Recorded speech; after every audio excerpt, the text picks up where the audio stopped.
Hey, so it's been a while since I made a video. The last time I made a video was back in the spring, probably in May. I had some medical issues come up, nothing life-threatening, but stuff that needs to get taken care of as you get older, so you can continue to get older. But now I'm past that, still in a little bit of recovery stage, but that's okay.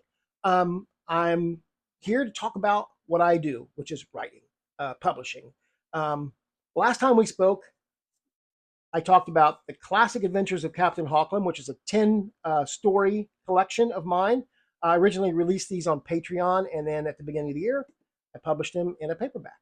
Um, so these are set during the 1930s, during Captain Hawkland's adventure series. I wrote a 10-book series over 10 years. And you can find out more about that at choosetheadventure.net, which is Captain Hawkland's official website. But then some of these short stories are going to tie into the yet to be released Stormgate, which is an all encompassing novel of all of my pulp characters that I created over the past few years.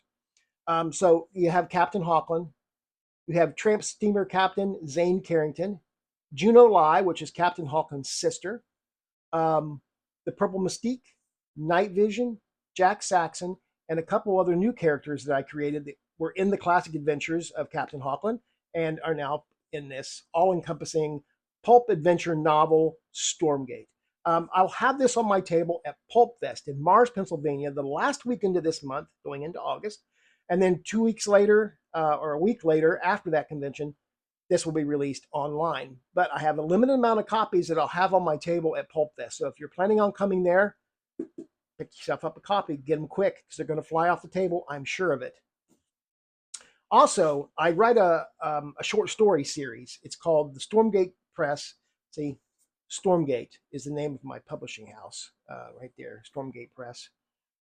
And while I was writing this, I couldn't figure out a really cool name. And as the story developed, it just became Stormgate. So it's kind of a, my publishing house becomes the title of my book. Anyway, so the Stormgate Press Quick Reads is a short story collection. They're $5 a piece. They're on my table. If you've never read my stuff and you want to see how I write, you can pick up for $5. If you love it, you can come back. If you hate it, you can pass it on to somebody else or whatever you want to do with it. But in Counter and Counterpoint, this is a Night Vision. He's been in the quick read stories before. He meets the Purple Mystique for the first time. And speaking of the Purple Mystique, in book 12, Purple Exposure, I tell the reader who Night Vision really, not Night Vision, who Purple Mystique really is. Too many masked characters. I introduced 3 female characters within this series.